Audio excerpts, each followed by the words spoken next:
We are fruit flies. I know what you're thinking.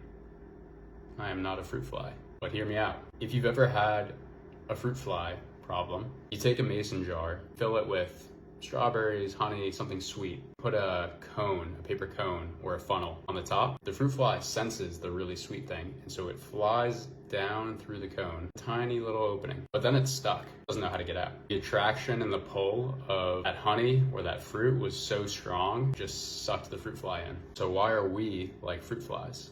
Take a look at what's in your hand right now. Mid to late 2000s, we opted into social media and the iPhone. We chose to use it. There was a promise of more connection and keeping up with friends in a new way. Amazing device and these amazing apps. Kind of like this hyper optimal way for us to get dopamine. Just like the fruit fly got this super concentrated and intense piece of fruit. So once we flew into that cone, got to experience these apps. It was not a normal way for us to get dopamine and pleasure. It was super optimal, synthetic, kind of like processed food. And so once we were all there, we're enjoying ourselves, it's really hard to stop. The pull of that fruit is just too strong. And the thing is, even if we wanted to stop and exit through the cone, which is really hard to do, once we're out, where are all of our fruit fly friends going to still be? In the jar. So then we feel like we're the outcasts, missing out. We might have a different identity, different connection with our friends and family who are still stuck in the old ways. All of those fears and anxiety around that, like disengaging from the system, that is the same ancestral fear of getting kicked out of the tribe and being on our own in the forest. Like that is our survival and safety instincts kicking in. That's just the modern day equivalent. This is why it's so hard for people to take action.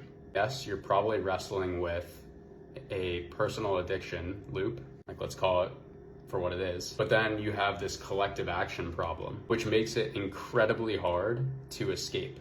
It's what pulls you back in. It's the social norms around posting on Instagram. It's workplace expectations about being responsive 24/7. It's fear of missing out and getting left behind. This is why I say that we are fruit flies. The thing is, there is a way out. And then what you can do is tap on the glass. Say, come on guys, it is much better out here. You can be a leader. If everyone did this, society would flourish.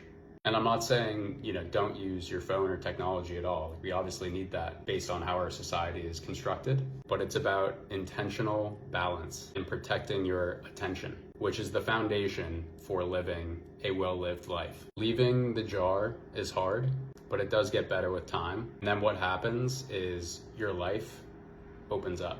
You feel relief, you feel like yourself again, you have stronger connection to your identity and your values, living with integrity.